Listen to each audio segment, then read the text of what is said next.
It's like a cinnamon roll without all the fuss. Hear me out.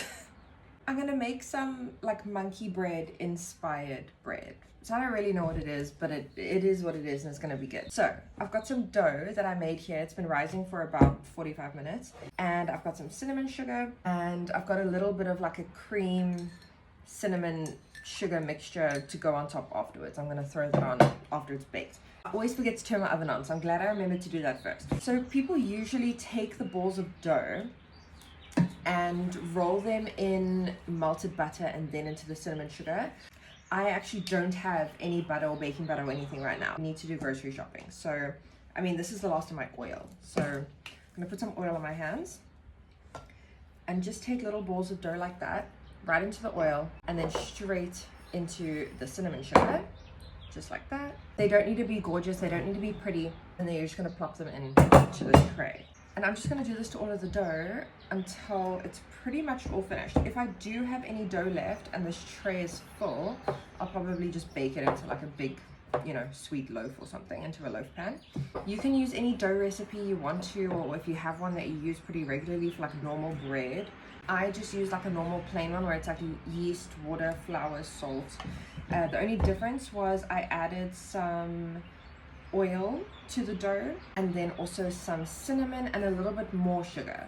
So like in a normal dough, for example, where you would have a tablespoon of sugar, this one has like a 1/4 cup of sugar in the dough itself. I personally also like some like really small dough balls in my monkey bread and not just like all big ones. So I'm gonna make some of them bigger than others and just let them fill up the gaps in between. I'm so excited for this. I've been excited for this for about a week and I just didn't have the time to make it, and now I have the time and I'm here and I'm making it, and it's gonna be delicious. I've got my oven preheating to about 180 so long. Okay, that was actually perfect. All of that dough finished, this tray full, and I've got a tiny bit of cinnamon sugar left, so I'm just gonna sprinkle it in there because all of that cinnamon sugar is gonna melt and make like a cinnamony caramel. Now that these are all rolled out, I'm just gonna bake this in my oven on 180 for about 30 minutes. We'll see, until they're done. This has baked for half an hour and it is perfect. You could eat this exactly as it is. I'm gonna take it one step further because why not? And I'm gonna pour over the sweet cream mixture and then just pop these. Just poured over the sweet cream mixture and I'm gonna pop these back into the oven for another like 10 minutes.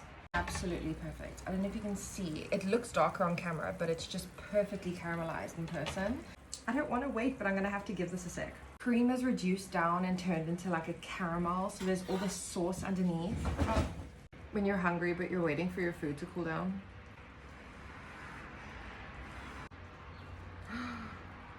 How cute. Oh, that is so hot.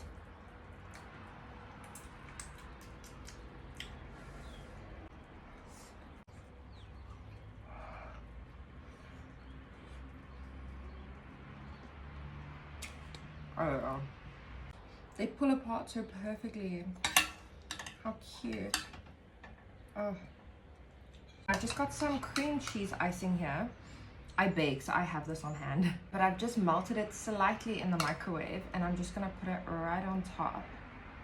I'm so glad I'm back in the gym because now I feel like I can eat this without feeling guilty. Not that you should ever feel guilty about eating food, but you know, we all have that voice in the back of our heads that we try to silence. I'm gonna go in with my hands.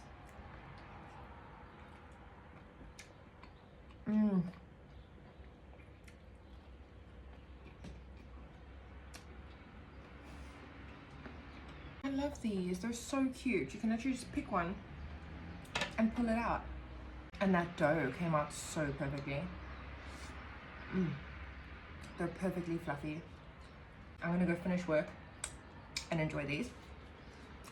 And then I'm gonna go to the gym.